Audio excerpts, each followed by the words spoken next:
Student, आइए हम जानते हैं ऑर्गेनिक के बारे में। ऑर्गेनिक के बेसिक हम जानना चाहते हैं। जीओसी हम आपको बताएंगे। जीओसी आपको हम शुरू करते हैं। अगर आप जीओसी बेसिक ऑर्गेनिक समझ गए तो आपको ऑर्गेनिक केमिस्ट्री समझने में कोई दिक्कत नहीं होगी। बेस बहुत ज़रूरी होता है सीखना। तो सबसे पहले हम स्टार्ट करेंगे बॉन्ड फ्यूजन से। बॉन्ड फ्यूजन क्या होता है? बॉन्ड फ्यूजन मतलब है बॉन्ड का टूटना। कितने प्रकार के होते हैं? इसका टाइप 3 टाइप का होता है। पहला है कार्बोकैटायन।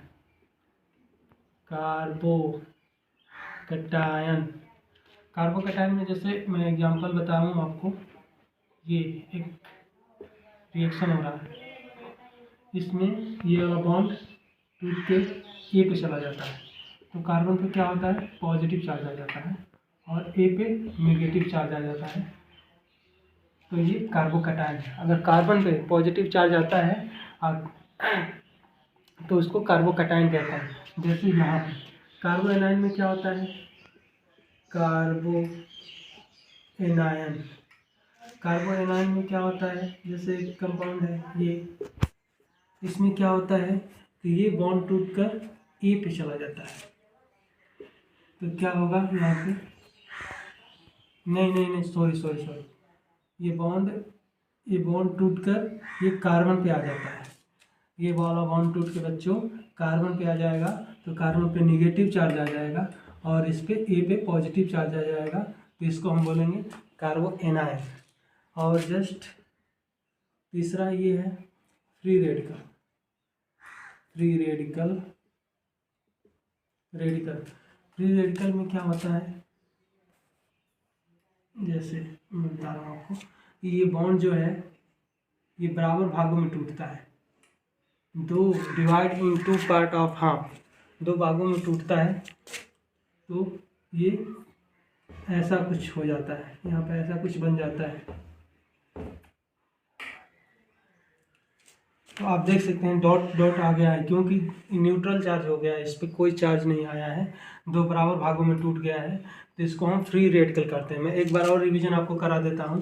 कार्बोकैटायन में क्या होता है? कार्बन पे पॉजिटिव चार्ज आ जाता है, जब ये बॉन्ड टूट जाता है इधर चला जाता है ए पे, तो ये कार्बन पे पॉजिटिव चार्ज आता है। ये बॉन्ड टूट के कार्बन पे आ जाता है तो कार्बन पे नेगेटिव चार्ज आ जाता है, तो ये कार्बो एनायन हो जाता है।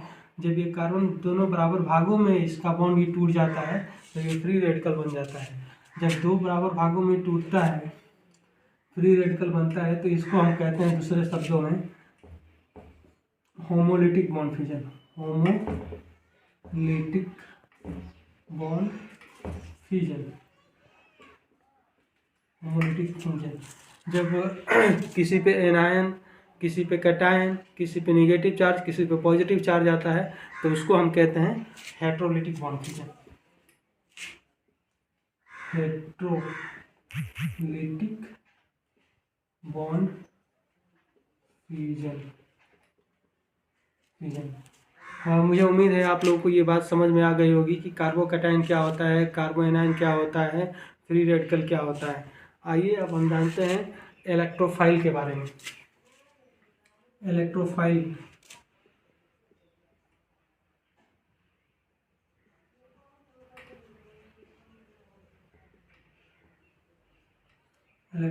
को हम ई से लिखते हैं, ई पॉजिटिव से।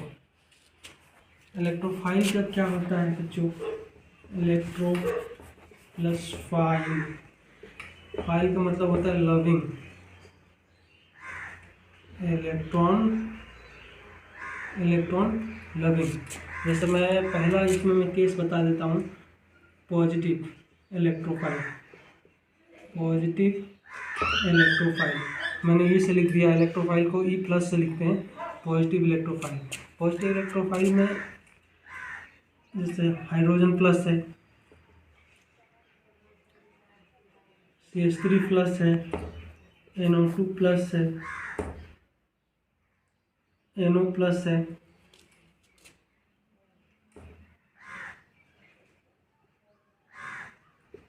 प्लस है,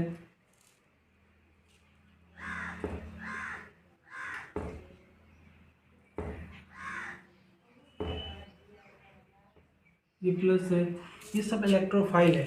पॉजिटिव इलेक्ट्रोफाइल है। पॉजिटिव इलेक्ट्रोफाइल में क्या होता है कि कंपाउंड पे पॉजिटिव चार्ज दिखता है। पॉजिटिव चार्ज दिख रहा है मतलब वहाँ पे इलेक्ट्रॉन की कमी है, तो उसको हम इलेक्ट्रोफाइल कहेंगे। आइए इसमें दूसरा केस हम जानते हैं, neutral electrophile. Neutral electrophile. Neutral electrophile में क्या होता है बच्चों कि उस पर कोई चार्ज नहीं होता है, कंपाउंड पे कोई चार्ज नहीं होता है, लेकिन उसमें इलेक्ट्रॉनों की कमी होती है, इलेक्ट्रॉन वहाँ पे पॉजिटिविटी होती है। जैसे AlC3 BCl2 SO3 और ZnCl2 SnCl4, ये सब इलेक्ट्रोफाइल का चिन्ह है। FeCl3 एंड ये क्लोरीन है, FeCl3 BF3, सब इलेक्ट्रोफाइल है। जैसे मैं एग्जांपल में बता दूं BF3 के बारे में। BF3 क्या बोरान है, बोरान के एटॉमिक नंबर कितना होता है 5, इसका इलेक्ट्रॉनिक कैलकुलेशन करेंगे तो 2 3 हो जाएगा। वैलेंसी इसका कितना है 3 है, तो 3 है, तो यहाँ पर 3F, तो यहाँ पर अगर ये बनाता है शेयरिंग करके इलेक्ट्रॉन, तो ये शेयर करेगा 3 इलेक्ट्रॉन है, यहाँ पर 3 इलेक्ट्रॉन शेयर करेगा 3 फ्लोरीन से, तो ये फ्लोरीन इससे शेयर करेगा, ये फ्लोरीन इससे शेयर करेगा, ये फ्लोरीन इससे शेयर करके बॉन्ड बनेगा। और एक स्टेबल कंपाउंड के लिए, स्टेबल होने के कंपाउंड के लिए क्या हो, ऑक्टेट कंप्लीट होना ज़रूरी है। लेकिन यहाँ पे 2 इलेक्ट्रॉन ये, 2 इलेक्ट्रॉन ये, 2 इलेक्ट्रॉन ये, टोटल मिलाकर 6 इलेक्ट्रॉन है। यहाँ पे इलेक्ट्रॉनों की कमी है, इसलिए इस पर चार्ज तो नहीं दिख रहा है, इस पर चार्ज नहीं दिख रहा है, लेकिन ये इलेक्ट्रोफाइल है। हम ऐसे ही AlCl3 में है, इसका भी वैलेंसी 3 होता है और इस पर भी इसका भी ऑक्टेट कंप्लीट नहीं होता है, तो ये भी इलेक्ट्रोफाइल की तरह बिहेव करता है। तो हम इसको इलेक्ट्रोफाइल कह सकते हैं, इसमें इलेक्ट्रॉनिक की कमी होती है। ये तो पॉजिटिव इलेक्ट्रोफाइल में तो साफ साफ दिख रहा है कि यहाँ पे इलेक्ट्रॉन की कमी है, यहाँ पे न्यूक्लियोफाइल अटैक करेगा। तो जैसा कि मैं समझा दिया हूँ आपको, इसको मैं पूरा बना देता हूँ, तो ऐसे हो जाएगा ये कंपाउंड। यहाँ पे ये फ्लोरीन है, इलेक्ट्रोनेगेटिव एटम होता है, इलेक्ट्रॉन को अपने तरफ खींचता है। यहाँ पे पॉजिटिविटी भी दिख रहा है और पॉजिटिविटी पार्शियल चार्ज भी जनरेट होता है, पार्शियल चार्ज जनरेट होता है। पार्शियल चार्ज को डेल्टा प्लस से लिखते हैं, पॉजिटिव चार्ज को यहाँ पे।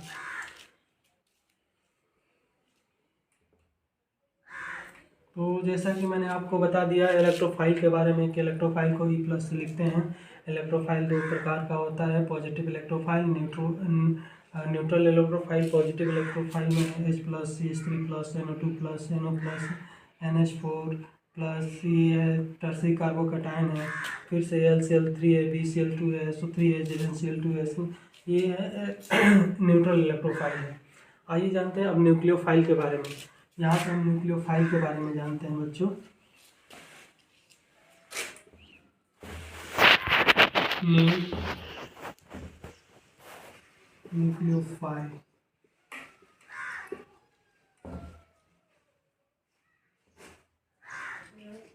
न्यूक्लियोफाइल के बारे में तू कर। तो बच्चों आइए हम जानते हैं इंडक्टिव इफेक्ट के बारे में। Inductive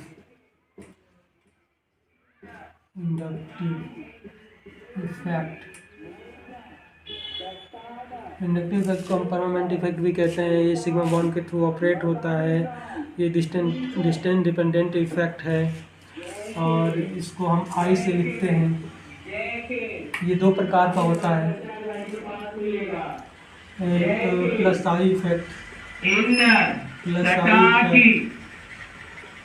minus I effect. Plus I effect में क्या होता है, जैसे मैं आपको बताऊँ, एक कार्बन बॉन्ड से जुड़ा हुआ है। यहाँ पे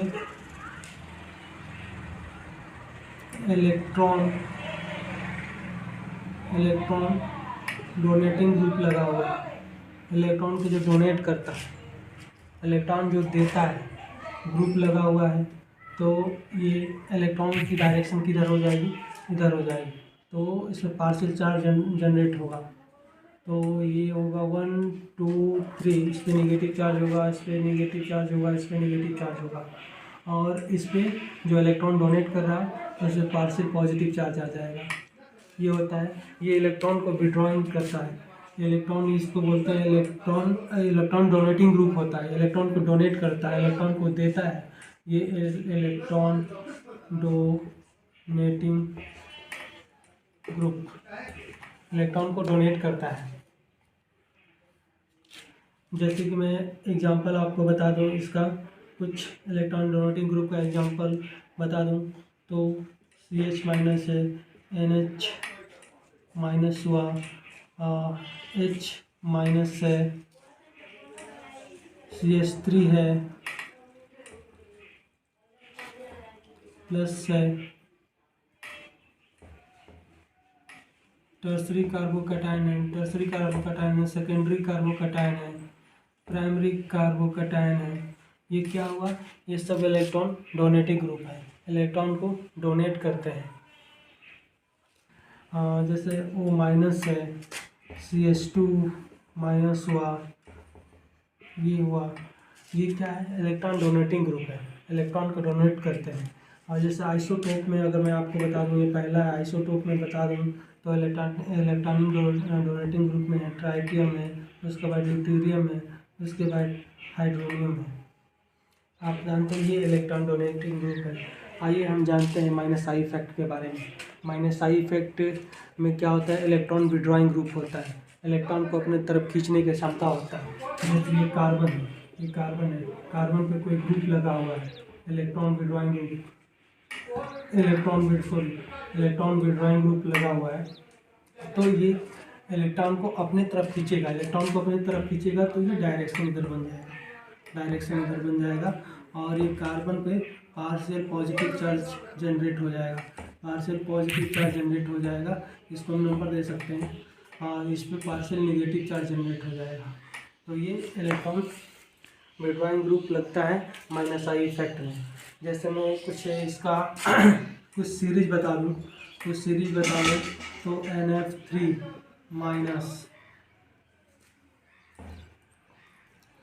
NH R माइनस, एक बंद। जैसे मैं इसका सीरीज बता दूँ तो NF3 हुआ एंड NR3 प्लस, फिर SR2 प्लस, फिर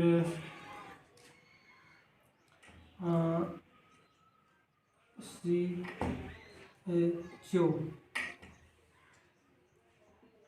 CN बन कर यार। जैसे बच्चों मैंने माइनस आई इफेक्ट के सीरीज बता रहा हूँ। ये होगा ना फरहान ना ऋतिक ना शाहरुख, याद करने का तरीका है ये, ना हिमेश, ना ओमपुरी, सलमान, सायना, सोचो, फसल, ब्राइट, फसल, यहाँ पे क्लोरीन होगा, ब्राइट। ये जितने हैं, इसके आगे और बाकी सब चीज़ें हैं एक्सेट्रा। ये जितने कंपाउंड है बच्चों, ये इलेक्ट्रॉन विड्रॉइंग ग्रुप है। ये इलेक्ट्रॉन को विड्रॉ करते हैं अपने तरफ। जैसे मैं एक कंपाउंड बना दूँ और इस पर NO2 लगा दूँ, तो NO2 क्या है, इलेक्ट्रॉन को अपने तरफ विड्रॉ कर रहा है, अपने तरफ खींच रहा है। यहाँ पे जितने यहाँ पे कार्बन के पास जितने इलेक्ट्रॉन है, ये अपने तरफ खींचेगा, इसका साइन ऐसा बन जाता है। तो इस पर पार्शियल चार्ज जनरेट हो जाता है, इस पर पार्शियल नेगेटिव चार्ज जनरेट हो जाता है, इस पर पार्शियल पॉजिटिव चार्ज जनरेट हो जाता है बच्चों। तो आप समझ गए होंगे कि माइनस आई इफेक्ट क्या होता है। माइनस आई इफेक्ट होता है इलेक्ट्रॉन विड्रॉइंग ग्रुप इलेक्ट्रॉन को अपने तरफ खींचता है। और इलेक्ट्रॉन डोनेटिंग ग्रुप में क्या है, जैसे एक कंपाउंड में इधर बना देता हूँ इलेक्ट्रॉन डोनेटिंग ग्रुप में, ये कंपाउंड है, इस पर वो नेगेटिव चार्ज लगा हुआ है।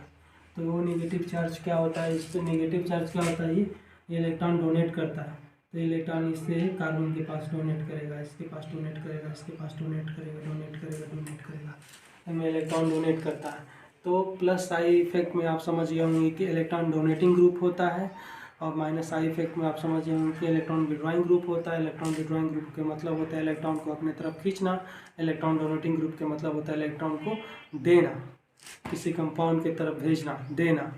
इलेक्ट्रॉन डोनेटिंग ग्रुप है। इलेक्ट्रॉन विड्रॉइंग ग्रुप के मतलब होता है इलेक्ट्रॉन को अपने तरफ खींचना।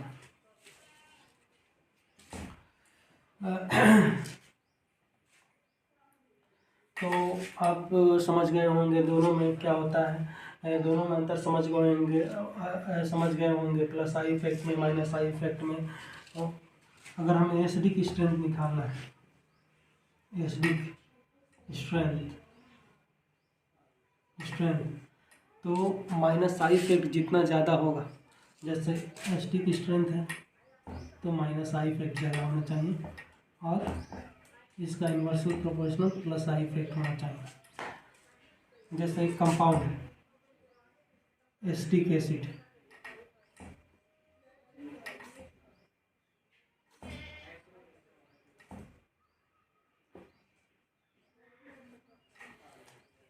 एसिडिक स्ट्रेंथ हम प्लस के चाइन से निकालते हैं, एसिडिटी कैसे निकालते हैं, जितना प्लस से चाइन होगा उतना ज़्यादा एसिडिक होता है। तो ये एसिडिक एसिड है, ये वीक एसिड होता है, इससे सिरका में पाया जाता है। तो ये वीक एसिड होता है बच्चों, ये वीक एसिड होता है, ये सिरके में पाया जाता है। ये इसमें कोई माइनस आई ग्रुप नहीं लगा हुआ है, ये जो है प्लस आई ग्रुप। अगर इसके साथ हम कोई माइनस आई ग्रुप लगा दें, कोई भी इलेक्ट्रॉन विड्रॉइंग ग्रुप लगा दें, सपोज दैट NO2 लगा देते हैं, तो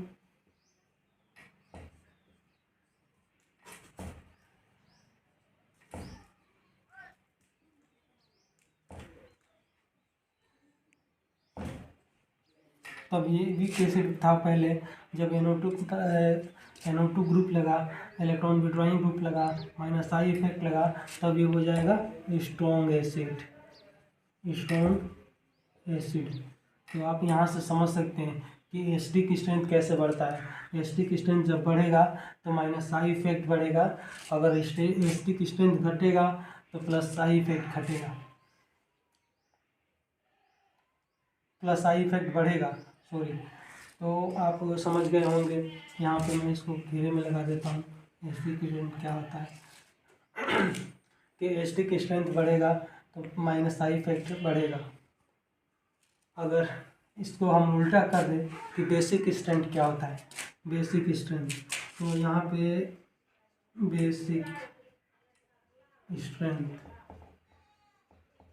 बेसिक स्ट्रेंथ में क्या होगा बच्चों, ये प्लस आई डायरेक्टली प्रोपोर्शनल हो जाएगा और माइनस आई हो जाएगा इनवर्सली प्रोपोर्शनल। तो ये बेसिक स्ट्रेंथ है, ये बेसिक स्ट्रेंथ है बच्चों, ये बेसिक स्ट्रेंथ है।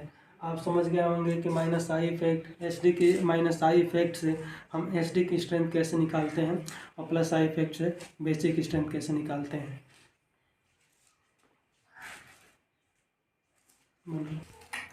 बच्चों जैसे मैंने बताया कि एसिडिक स्ट्रेंथ में क्या होता है कि एसिडिक स्ट्रेंथ बढ़ता है तो माइनस आई इफेक्ट बढ़ता है, अगर और प्लस आई इफेक्ट घटता है। तो अगर हम एसिडिक स्ट्रेंथ हम निकालें तो H प्लस एच आयन की वैल्यू बढ़ेगी, pH की वैल्यू घटेगी, ठीक है। फिर एसिडिक स्ट्रेंथ अगर हम इसको करें तो इसको हम ऐसे भी लिख सकते हैं कि H K की वैल्यू बढ़ेगी, PK की वैल्यू घटेगी। ये भी नोट्स करने वाला चीज़ है। अगर एसिडिक स्ट्रेंथ बढ़ेगा तो H पॉजिटिव आयन की संख्या बढ़ेगी, pH की वैल्यू कम होगी। अगर एसिडिक स्ट्रेंथ बढ़ेगा तो K की वैल्यू बढ़ेगी, pK की वैल्यू घटेगी। आइए हम DND रूल जानते हैं, DND रूल के बारे में जानते हैं। DND रूल का DND का होता है डिस्टेंस नंबर डिपेंडेंट। तो जैसे दो कंपाउंड है,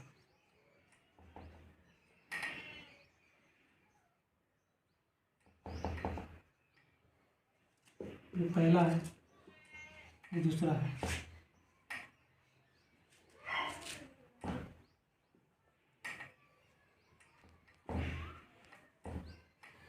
डिस्टेंस डिपेंडेंट में डिस्टेंस देखा जाता है कि कार्बोक्सिलिक ग्रुप है, ये कार्बोक्सिलिक दोनों में कॉमन है, कार्बोक्सिलिक ग्रुप है।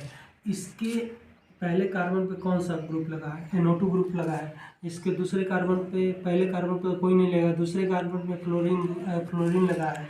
तो इसमें सबसे ज़्यादा एसिडिक कौन होगा? इसमें सबसे ज़्यादा बच्चों एसिडिक ये होगा, क्योंकि ये इसके ज़्यादा इसके करीब है, कार्बोक्सिलिक एसिड के करीब है, NO2 ग्रुप करीब है, तो H+ आयन ज़्यादा देगा, pK वैल्यू ज़्यादा होगी, इसकी एसिडिटी ज़्यादा होगी, -I इफेक्ट ज़्यादा होगा।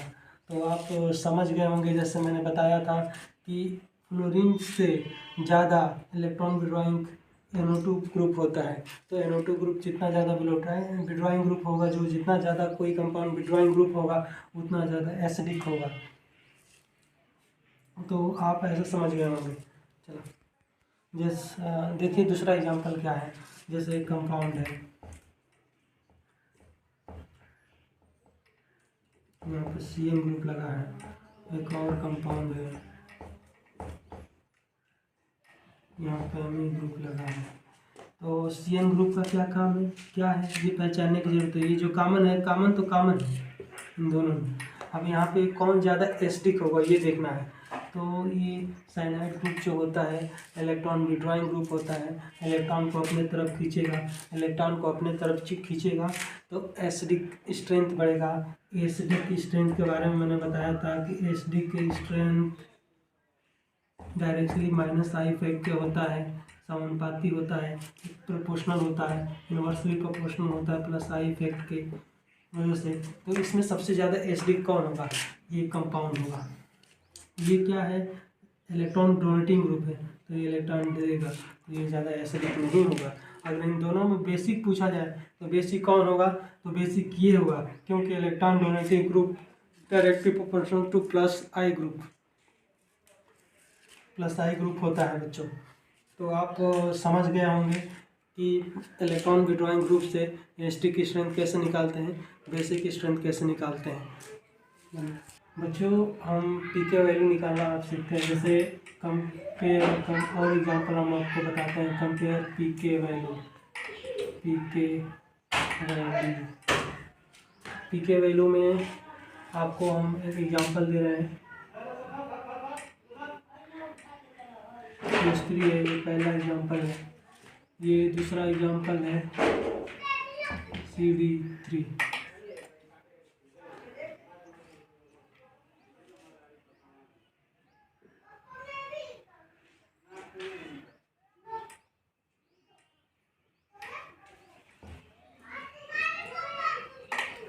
जिससे मैंने कंपाउंड बना दिया आपको। और हम पहले आपको बताए थे कि एसिडिक स्ट्रेंथ बढ़ेगा तो +H आयन बढ़ेगा और pH वैल्यू घटेगी। अगर एसिडिक स्ट्रेंथ बढ़ेगा तो K वैल्यू बढ़ेगी और pK वैल्यू घटेगी। तो बच्चों यहाँ से आप देख सकते हैं कि अगर एसिडिक स्ट्रेंथ बढ़ेगा तो pK वैल्यू, यहाँ पे क्या एसिडिक स्ट्रेंथ बढ़ रहा है तो यहाँ पे pK वैल्यू बढ़ रही है। तो यहाँ पे ये ड्यूटेरियम है, यहाँ पे ये मेथिल ग्रुप है, यहाँ पे ड्यूटेरियम D लगा है। तो हम आपको आइसोटोप में बताए थे कि ट्राइटेरियम, ड्यूटेरियम, फिर हाइड्रोनियम है। तो इसका डोनेटिंग ग्रुप होता है ज़्यादा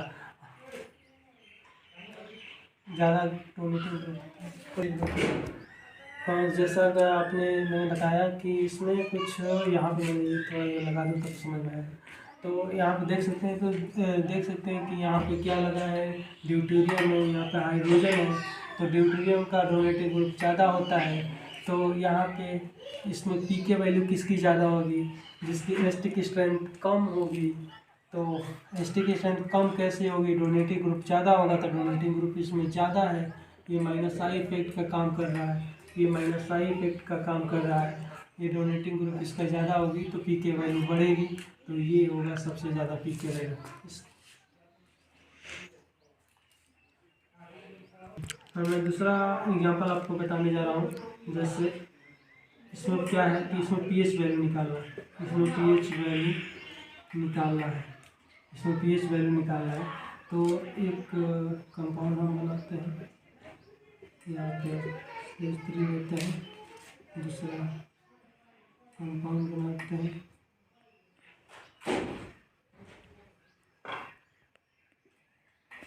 कंपाउंड लगाते हैं और यहाँ पे CH3 लेते हैं।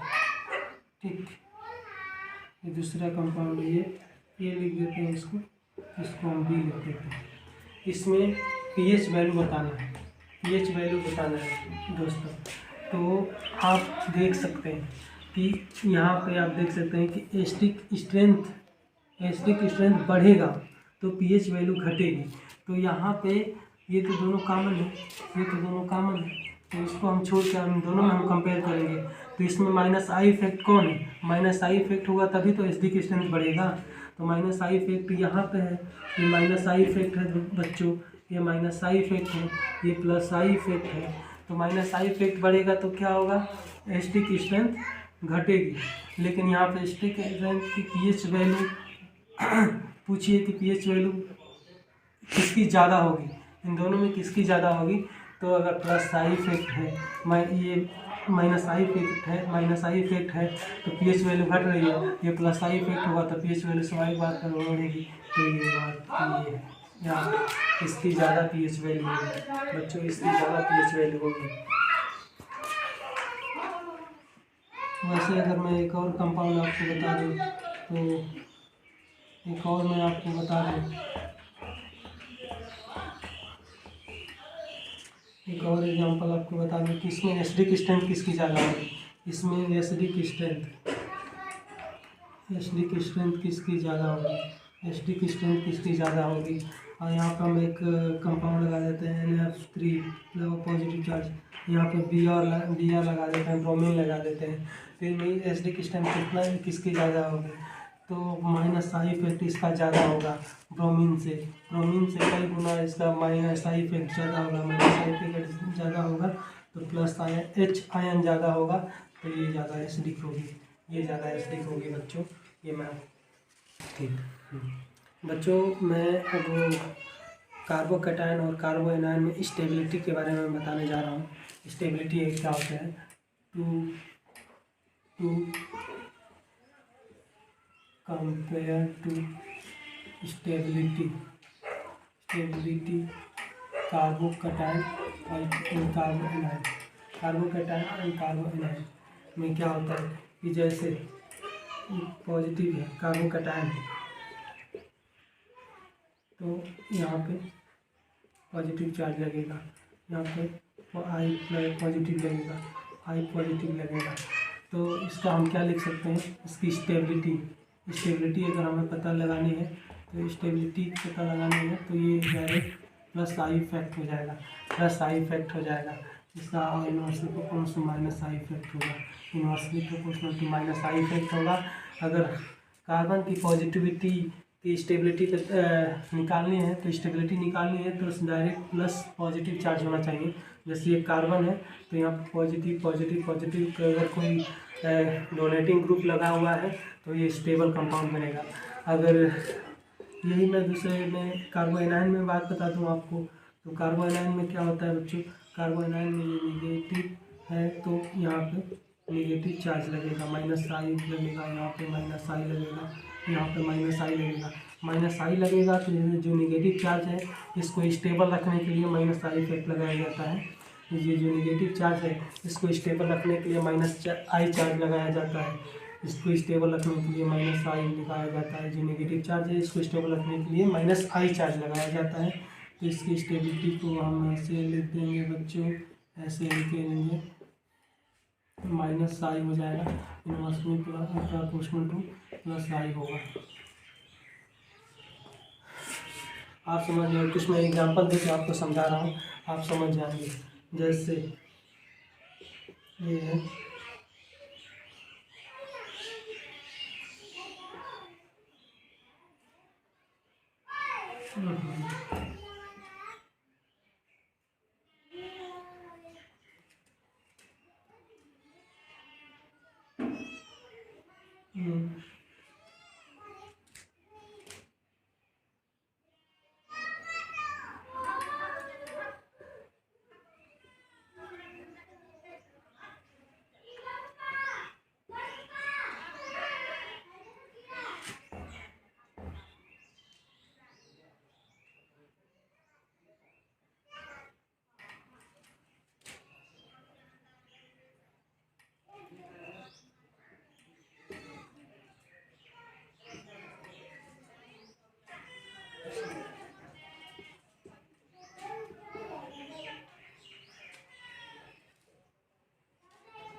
तीन कंपाउंड है दोस्तों।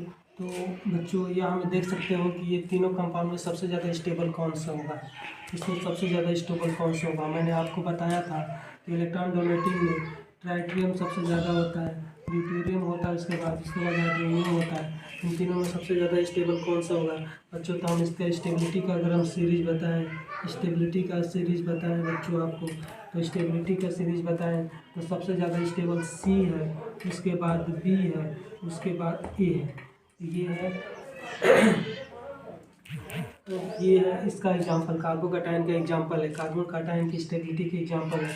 सबसे ज़्यादा डोनेट ये करेगा, ये फास्ट डोनेट करेगा, उसके बाद ये है, उसके बाद ये है, क्योंकि ट्राइटियम का जो होता है डोनेटिंग ग्रुप ज़्यादा होता है in comparison to deuterium, in comparison to hydronium.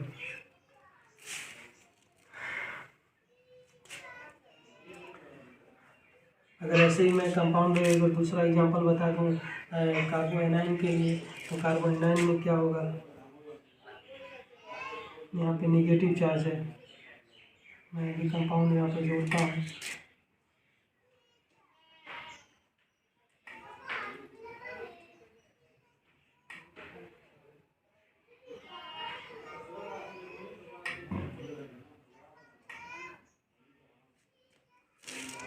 ये नेगेटिव चार्ज है, तो यहाँ पे मैं फ्लोरीन लगा देता हूँ, यहाँ पे क्लोरीन लगा देता हूँ, यहाँ पे ब्रोमीन लगा देता हूँ, यहाँ पे NO2 लगा देता हूँ। ये ए है, ये बी है, ये सी है, ये डी है। इन चारों में कौन सबसे ज़्यादा स्टेबल कंपाउंड है? इन चारों में सबसे ज़्यादा कौन स्टेबल कंपाउंड है बच्चों? मैं आपको अच्छे से बता चुका हूँ कि जो जितना ज़्यादा विड्रॉइंग, अगर नेगेटिव चार्ज है, जो नेगेटिव चार्ज है कहाँ है, जो नेगेटिव चार्ज है, अगर नेगेटिव चार्ज पे अगर जितना ज़्यादा इलेक्ट्रॉन विड्रॉइंग ग्रुप लगेगा तो इलेक्ट्रॉन को अपने स्टेबल करके रखेगा। तो सबसे ज़्यादा इनमें इलेक्ट्रॉन विड्रॉइंग ग्रुप कौन सा है? NO2 है। NO2 है तो ये जो नेगेटिव चार्ज है इसको स्टेबल ज़्यादा करेगा, तो पहला होगा डी। उसके बाद उसके बाद कौन सा ज़्यादा इलेक्ट्रॉन विड्रॉइंग ग्रुप ज़्यादा है? इसके बाद कौन ऐसा, इन तीनों में कौन सा ऐसा मतलब एटम है जो सबसे ज़्यादा इलेक्ट्रॉन विड्रॉइंग ग्रुप है? तो फ्लोरीन में इलेक्ट्रॉनिगेटिविटी ज़्यादा होती है, इलेक्ट्रॉन खींचने की क्षमता ज़्यादा होता है। तो उसके बाद होगा ये ए, पहला ये होगा, स्टेबिलिटी आर्डर में बता रहा हूँ इसका। उसके बाद क्लोरीन का होता है तो बी होगा, उसके बाद लास्ट में ये होगा सी। ये है स्टेबिलिटी आर्डर। बच्चों मैं आपको एक बार और रिवीजन करा देता हूँ। कार्बन पे अगर पॉजिटिव चार्ज है तो इस पर इलेक्ट्रॉन विड्रॉइंग ग्रुप लगेगा प्लस आई इफेक्ट लगेगा। उसके लिए मैंने एग्जांपल यहाँ पे आपको बताया है कि इलेक्ट्रॉन डोनेटिंग ग्रुप जितना ज़्यादा रहेगा, अगर पॉजिटिव चार्ज है इलेक्ट्रॉन डोनेटिंग ग्रुप जितना ज़्यादा रहेगा उस पर वो कंपाउंड उतना ही ज़्यादा स्टेबल होगा। अगर कार्बन पे नेगेटिव चार्ज है तो इलेक्ट्रॉन विड्रॉइंग ग्रुप जितना ज़्यादा होगा वो कंपाउंड उतना ही स्टेबल होगा। और दोनों का मैंने एग्जांपल बता दिया है। ये कार्बोकैटायन वाला है, ये कार्बोनिलायन वाला है। मुझे उम्मीद है कि आपको समझ में आया होगा। आइए आते हैं अगले चैप्टर पे। बच्चों एक मिनट। हाँ तो बच्चों मैं आपको हाइपर कॉन्जुगेशन पढ़ाने जा रहा हूँ।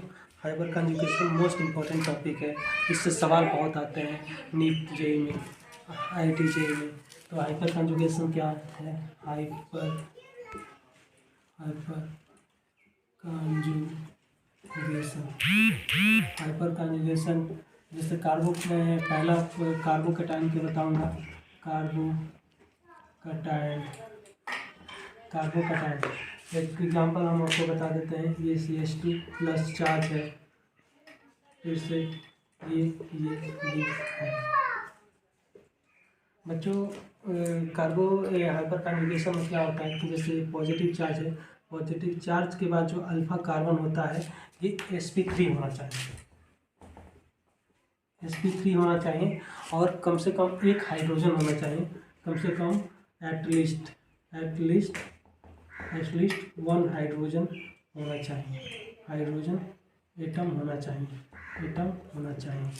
ये इसको हम नो बॉन्ड रेजोनेंस भी बोलते हैं, इसको हम नो बॉन्ड रेजोनेंस भी कहते हैं, नो बॉन्ड रेजोनेंस भी कहते हैं इसको। तो कैसे कहते हैं मैं आपको बता रहा हूँ एग्जाम्पल देके। ये CH2 है, ये पॉजिटिव चार्ज है, ये कार्बन है, ये अल्फा कार्बन है। अल्फा कार्बन पर कितने हाइड्रोजन है? 3 हाइड्रोजन है। और ये क्या होना चाहिए? sp3 होना चाहिए, मैंने आपको यहाँ पर बता दिया है। तो जैसे इसमें कि नो बॉन्ड रेजोनेंस क्या होता है कि जब ये बॉन्ड यहाँ पे आता है तो कंपाउंड कैसे बन जाता है?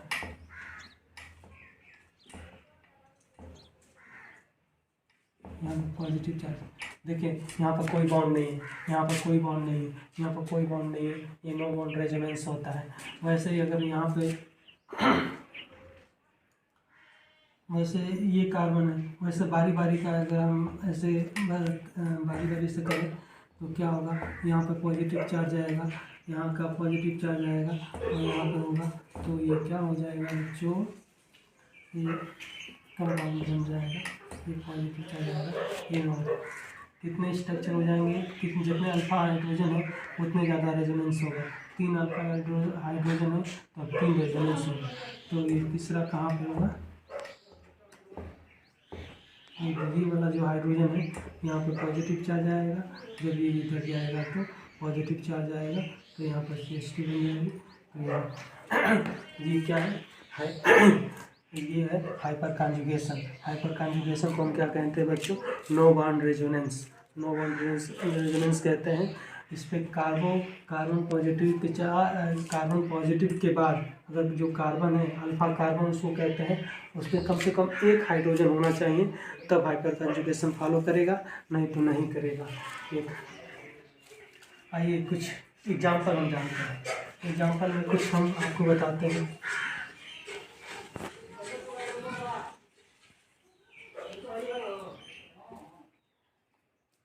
ये एक कंपाउंड है,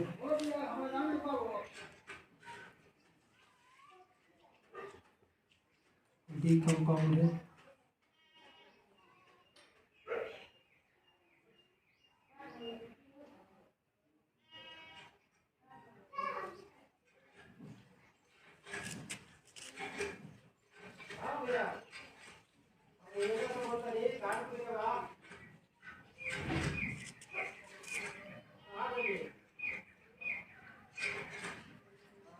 इसको हम यहाँ पे ये पॉजिटिव बना देते हैं, यहाँ पे हम इसको पॉजिटिव बना देते हैं और इसको हम यहाँ पे पॉजिटिव बना देते हैं।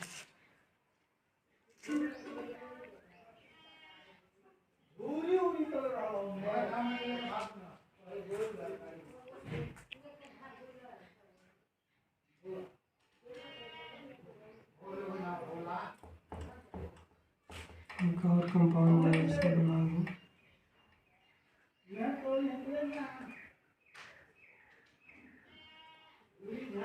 हम तीन ही में निकालते हैं बच्चों, हम तीन में स्टेबिलिटी निकालते हैं। तो हमने बताया था कि कार्बन प्लस जो है इसका जो अल्फा कार्बन अल्फा हाइड्रोजन है उसी से हम कंपाउंड की स्टेबिलिटी निकालते हैं। तो ये पॉजिटिव चार्ज है, तो यहाँ पे कितने हाइड्रोजन है, यहाँ पे 1 2 3 बॉन्ड है कार्बन पे, यहाँ पे हाइड्रोजन है, तो यहाँ पर 1 है, यहाँ पर कितना है, इधर 3 है, इधर 2 है, कितना हुआ 5 हुआ टोटल। यहाँ पे कितना है 3 है, 3 है, 2 है, तो ये 3 3 6 2 8। सबसे ज़्यादा स्टेबल कंपाउंड कौन सा है, सी, उसके बाद कौन सा है, बी, उसके बाद ए। तो इसमें सबसे ज़्यादा हाइपर कंजुगेशन किस में होगा, सी में होगा, उसके बाद बी में होगा, उसके बाद ए में होगा। जिसमें जितना ज़्यादा हाइपर कंजुगेशन होगा वो कंपाउंड उतना ही ज़्यादा स्टेबल होगा। ये ये हाइपर कंजुगेशन में बताया जाता है। अगर हाइपर कंजुगेशन में होता है, ये कार्बोकैटायन का ये एग्जांपल था। और मैं कुछ मेरे कि जैसा आपने देखा कि मैंने कार्बोकैटायन के बारे में जितना हाइपर कंजुगेशन के अंतर्गत जितने एग्जांपल आते थे, जितने क्या मतलब इसके एग्जांपल मैंने कुछ कराए और आपको मैंने इसके बारे में समझाया। अब मैं आता हूँ एल्कीन। एल्कीन में आते हैं, ये कार्बोकैटायन था, अब मैं एल्कीन पे आता हूँ। एल्कीन पे मैं आता हूँ बच्चों। एल्कीन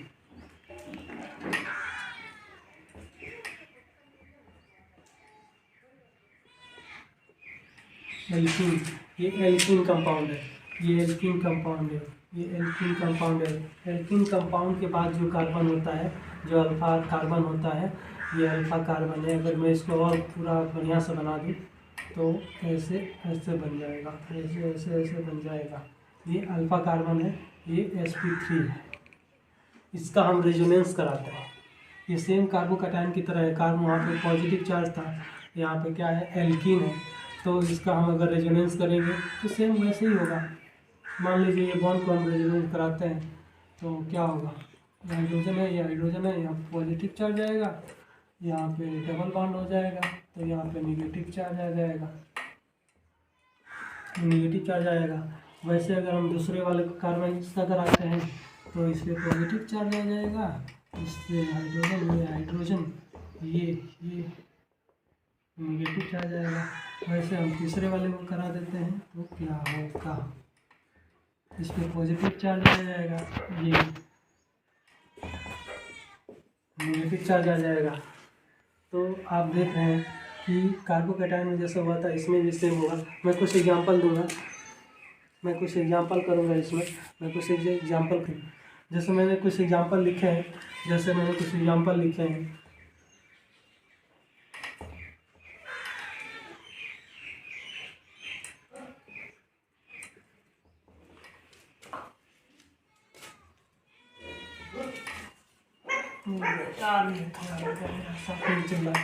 मैंने कुछ एग्जांपल लिखे हैं बच्चों कि जैसे ये कंपाउंड है, यहाँ पे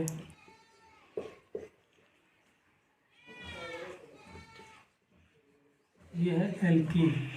एल्कीन के बाद कितने अल्फा कार्बन है, इधर एक अल्फा कार्बन है, एक इधर अल्फा कार्बन है। इसमें किसमें है, कितने हाइड्रोजन है, 3 इधर है, 3 इधर है, टोटल 6 अल्फा हाइड्रोजन है। वैसे अगर मैं आपको बता दूं, एक और एग्जांपल मैं बताऊं आपको तो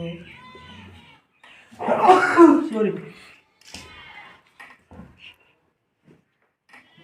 ये एल्कीन हुआ, इस पर कितना अल्फा हाइड्रोजन है, इस पर कितना है, तो यहाँ पे 3 होगा, यहाँ पे 3 होगा, यहाँ पे 2 होगा, यहाँ पे 2 होगा। तो टोटल यहाँ पे कितने अल्फा हाइड्रोजन है, 3 3 6 4 10, यहाँ पे 3 अल्फा हाइड्रोजन है एल्कीन में। वैसे अगर इसमें है ऐसे, अगर इस कंपाउंड को ऐसे बना दिया जाए CH2, तो इसमें कितने अल्फा हाइड्रोजन है, मान लीजिए यहाँ से ये एल्कीन है तो यहाँ पे 2, यहाँ पे 2, 2, यहाँ पर 4 अल्फा हाइड्रोजन है,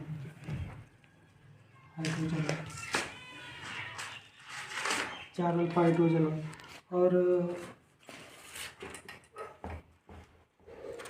एक कंपाउंड है, एग्जाम्पल है, सपोज दैट ये यहाँ पे अगर यहाँ से एल्कीन है, ये साफ नहीं है क्या, इसको मैं साफ कर देता हूँ, ये साफ सुथरा मैं कर देता हूँ इसको, अब समझ में आएगा। ये है, ये एल्कीन है, ये एल्कीन है। तो यहाँ पे कितने हल,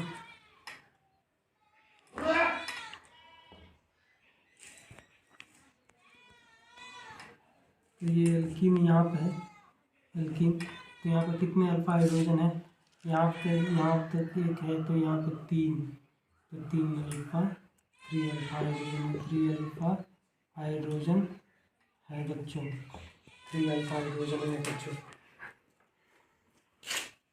वैसे सेम जैसे मैंने कार्बोकैटायन के बारे में बताया था, सेम फ्री रेडिकल के बारे में भी है। फ्री रेडिकल के बारे में हम बताएं आपको, तो फ्री रेडिकल का सेम कार्बोकैटायन की तरह हाइपर कॉन्जुगेशन है। फ्री रेडिकल का सेम कार्बोकैटायन की तरह हाइपर कॉन्जुगेशन है बच्चों। फ्री रेडिकल, इसमें मैं फ्री रेडिकल लिख देता हूँ, फ्री रेडिकल, फ्री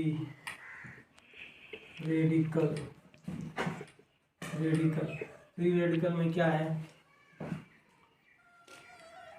कि जैसे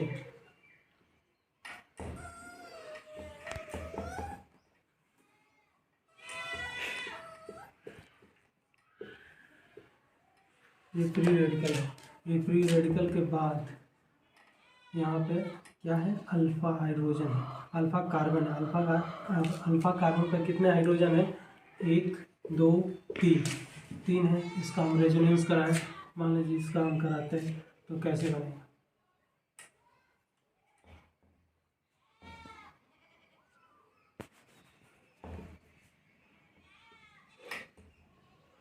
फ्री रेडिकल में क्या होता है कि बॉन्ड टूट जाता है, बराबर यहाँ पर टूट गया, इधर ये टूट गया, तो यहाँ पे ये बन जाएगा और यहाँ पर ये।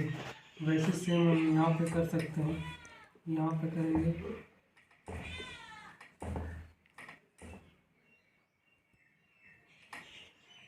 सेम वैसे यहाँ पे करेंगे, ये हाइड्रोजन का रेडिकल होगा। तो आप समझ गए होंगे कि जैसे कार्बोकैटायन में हाइपर कॉन्जुगेशन हो रहा था, वैसे इसमें भी जैसे इसमें हो रहा था। तो कुछ मैं एग्जांपल बता देता हूँ आपको, कुछ मैं आपको एग्जांपल बता रहा हूँ बच्चों, मैं आपको कुछ एग्जांपल बता रहा हूँ कि जैसे ये एक कंपाउंड है, यहाँ फ्री रेडिकल है, तो इसमें हाइपर कॉन्जुगेशन कितने हैं, कितने हाइपर कॉन्जुगेशन होंगे, तो यहाँ पर है, तो यहाँ पे एक बॉन्ड ये बन गया, कार्बन पे ये बॉन्ड बन गया, एक हाइड्रोजन है, तो यहाँ कार्बन पे कितने अल्फा हाइड्रोजन है, 1 है। वैसे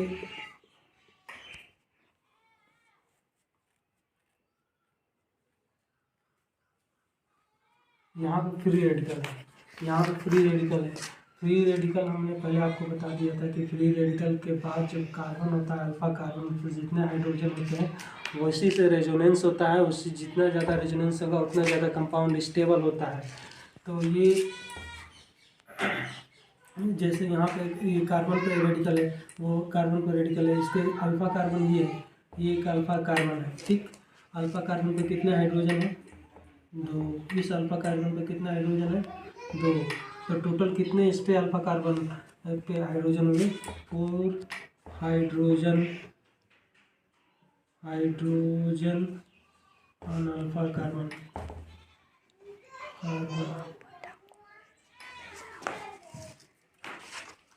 वैसे मैं आपको एग्जांपल और एक बता दूँ, 2-3 और मैं लिखवा देता हूँ, बता देता हूँ आपको बच्चों।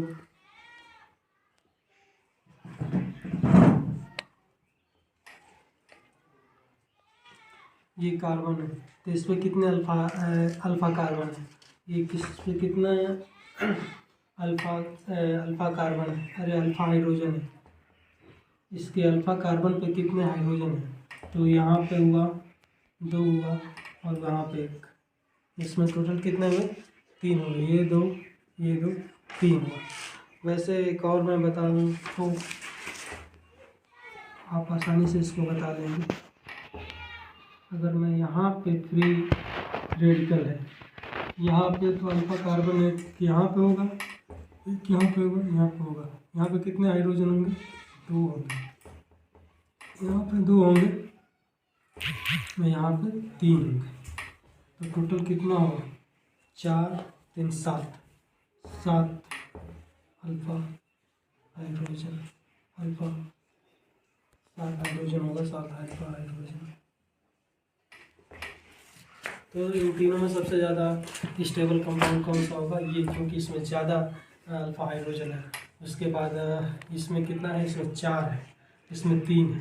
अगर मैं इसको सीरीज दे दूँ A B C D, तो सबसे ज़्यादा स्टेबल कौन होगा, ये होगा, क्योंकि इसमें 7 हाइड्रोजन है, अल्फा हाइड्रोजन है, अल्फा कार्बन का हाइड्रोजन है। उसके बाद इस पर 4 है तो B होगा, उसके बाद C होगा, उसके बाद A होगा।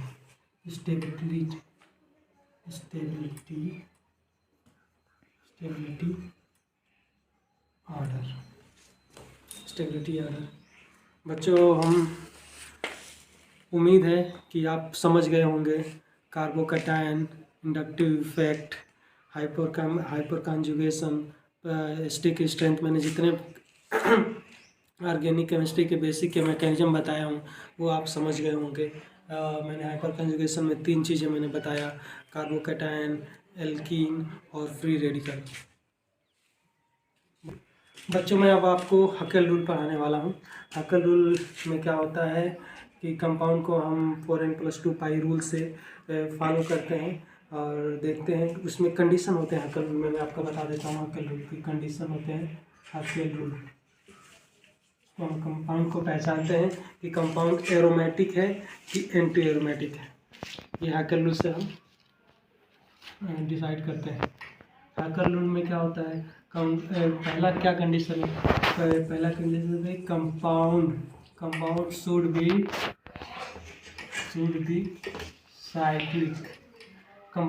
साइक्लिक।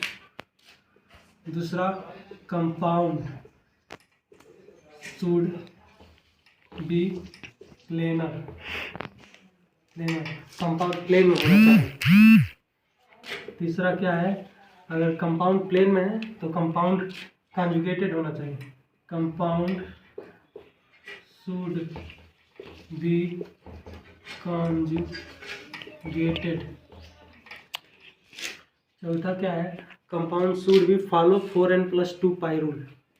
कंपाउंड क्या होना चाहिए, compound should B follow 4n+2 pi rule. बच्चों, हैकेल रूल में ये जो 4 कंडीशन है, compound should be cyclic, compound should be planar, compound should B conjugated, compound should B follow 4n+2 pi rule. अगर ये 4 कोई भी कंपाउंड ये 4 रूल को फॉलो करता है तो वो कंपाउंड एरोमेटिक होगा, ये एरोमेटिक होगा या एंटी एरोमेटिक होगा। इन रूल से पहचान है, अगर ये रूल लगा है तो एरोमेटिक होगा, एंटी एरोमेटिक नहीं। एंटो एरोमेटिक के लिए 4n2 होता है, 4n पाई होता है, 2 नहीं लगा होता है। तो ये अगर कंपाउंड को फॉलो करता है, कोई कंपाउंड को अगर पूरी तरह से फॉलो कर देगा तो ये कंपाउंड हो जाएगा एरोमेटिक। और यहाँ पे n की वैल्यू होनी चाहिए 0 से 1 2 3 4 5 ... आइए चेक करते हैं। पहला बेंजीन, बच्चों ये है बेंजीन, ये बेंजीन कंपाउंड है। पहला rule, the compound should be cyclic, ये साइक्लिक के रूप में है, कहीं से ये एलिफैटिक कंपाउंड नहीं है, ये एकदम साइक्लिक है, एरोमेटिक कंपाउंड है, ये साइक्लिक रूप में है। दूसरा कंडीशन हम बता देते हैं, कंपाउंड शुड बी प्लेनर, ये प्लेन में है, ऐसे वर्टिकल नहीं है, प्लेन में एकदम प्लेन में ऐसे चिपका हुआ है, ये सक्सेसफुल।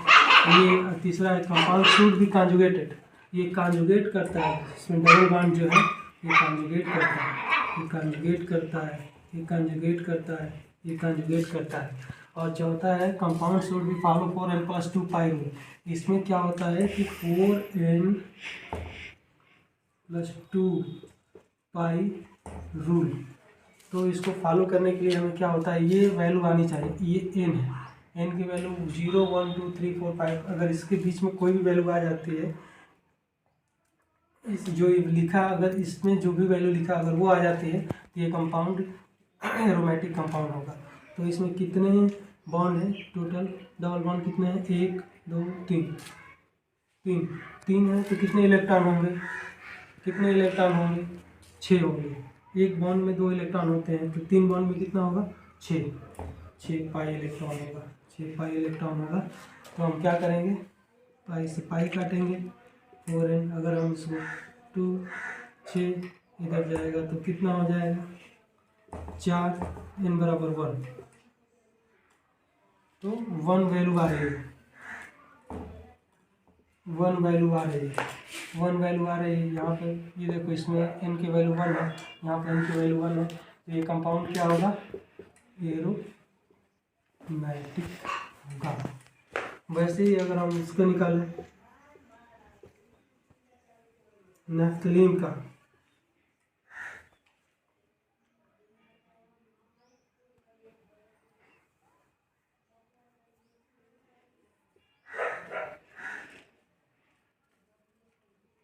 नैफ्थलीन, ये नैफ्थलीन कंपाउंड है।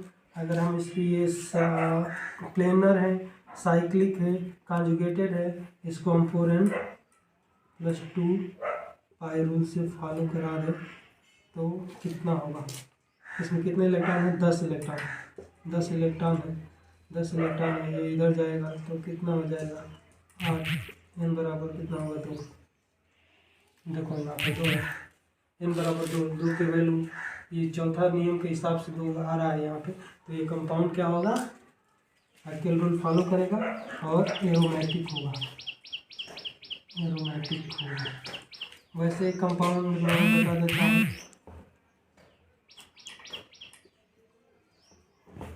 ये हिल रहा है, कंपाउंड इधर उधर भाग रहा है।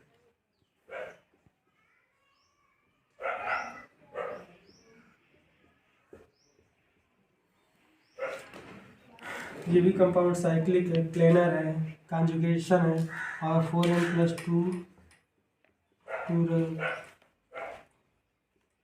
पाई रूल से अगर फॉलो करता है तो इसमें कितना डबल बॉन्ड है, 1 2 3 4 5 6 7, 7 दूनी के 14 पाई इलेक्ट्रॉन हुआ, पाई से पाई कटा, ये इधर गया, तो 4n इक्वल टू 12, n बराबर कितना होगा, 3। देखो ये भी यहाँ पे n की वैल्यू 3 है, यहाँ पे 3 आ रहा है, ये एरोमेटिक कंपाउंड है। वैसे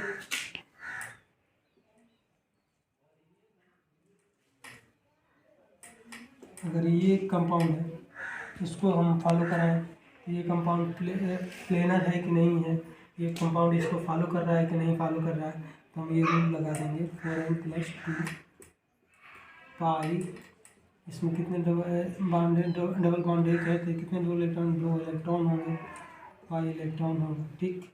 पाई से पाई ये कटा, और इधर गया, 2 - 2 0 हुआ, n बराबर किया होगा 0। तो ये भी एरोमेटिक कंपाउंड है, ये भी हार्केल रूल को फॉलो कर रहा है, एरोमेटिक कंपाउंड है, साइक्लिक है, प्लेनर है, कॉन्जुगेटेड है, और 4n+2 पाई रूल को फॉलो कर रहा है, आप दे सकते हैं। और कुछ एग्जांपल मेरे पास होंगे, मेरे पास कुछ एग्जांपल होंगे, जैसे मैं और एग्जांपल यहाँ पे लिख देता हूँ। ये है फ्यूरॉन है, थायोफिनॉन है, ये थायोफिनॉन है, पिरिडीन है, पिरीडीन है,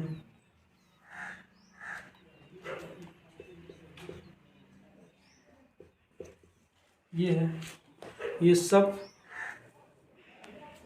साइक्लिक है, प्लेनर है, कॉन्जुगेटेड है और 4n+2 पाई रूल को फॉलो कर रहे हैं। और ये एरोमेटिक कंपाउंड है, एरोमेटिक कंपाउंड है, एरोमेटिक कंपाउंड है।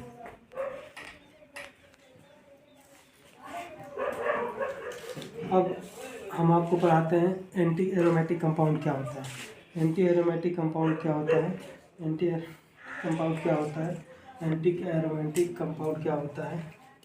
बच्चों, आपको एंटी एरोमेटिक कंपाउंड में मैं बताता हूँ कंपाउंड क्या होता है। एंटी एरोमेटिक कंपाउंड में क्या है, कंपाउंड से भी साइक्लिक सेम होना चाहिए, कंपाउंड शुड बी प्लेनर। ये हम लिख देता हूँ, हम लिख नहीं पाए थे यहाँ पे, एंटी एरोमेटिक कंपाउंड है, एंटी एरोमेटिक कंपाउंड, कंपाउंड के लिए। तो यहाँ पे बस सब कुछ सेम रहेगा, बस यहाँ पे हम ये दो को हटा देंगे, दो को हटा देंगे, यहाँ पे हम पाई लिख देंगे बस, और पाई लिख देंगे और वैल्यू सेम वही रहेगी। तो कुछ एग्जांपल हम इसके बताते हैं कंपाउंड के क्या होगा, एंटी एरोमेटिक कंपाउंड के, कि जैसे ये ट्राईसाइक्लो एनायन, अगर हम इस रूल से फॉलो करें 4n पाई, कितने पाई इलेक्ट्रॉन है यहाँ पे, 2 पाई इलेक्ट्रॉन, 2 पाई इलेक्ट्रॉन है, 2 पाई इलेक्ट्रॉन है, एक पाई इससे कटा, n बराबर सॉरी थोड़ा मिस्टेक हो गया बच्चों, मैंने इसको काउंट ही नहीं किया। ये 4n पाई है, तो ये 2 इलेक्ट्रॉन और ये 2 इलेक्ट्रॉन कितने होंगे, 4 पाई इलेक्ट्रॉन, पाई से पाई कटा, n बराबर 1, ये 1 फॉलो कर रहा है, यहाँ पे 1 है, तो ये एंटी एरोमेटिक कंपाउंड है, इसमें आ रहा है।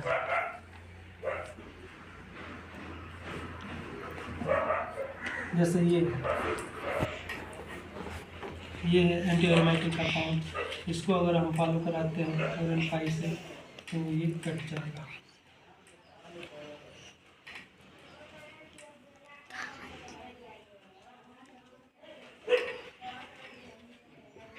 बनाता है। देखो ये फॉलो कर रहा है, ये पॉइंट में वैल्यू नहीं आ रही है, ये डेसिमल में वैल्यू नहीं आ रही है, तो ये एंटी एरोमेटिक कंपाउंड है, एंटी एरोमेटिक कंपाउंड है। ऐसे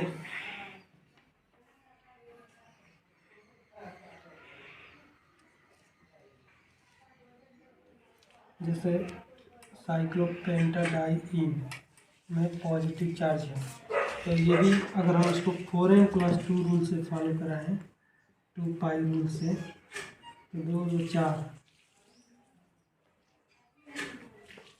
पाई, पाई से पाई कट गया, 4n+2, ये 4 इधर ये गया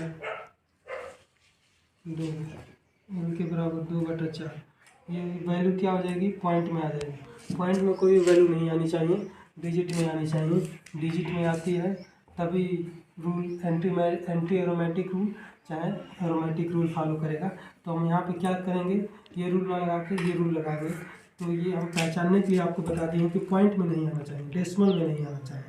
इसको 4n पाई से अगर हम निकालते हैं कितना, 4 पाई इलेक्ट्रॉन है, ये पाई कटा, तो वैल्यू ये इससे कटा, तो वैल्यू कितनी आ गई, 1 आ गई। तो एरोमेटिक, क्योंकि 4n पाई रूल से ये कट जा रहा है, वैल्यू डिजिट में आ रही है, पॉइंट में नहीं आ रही है, तो ये एंटी एरोमेटिक कंपाउंड होगा।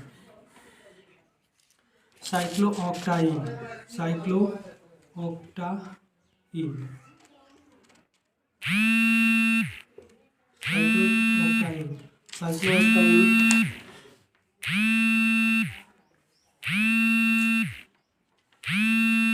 ये एक्सेप्शन होता है इसका, हम बता दें इसको, ट्यूब टब प्रकार का होता है, ये टब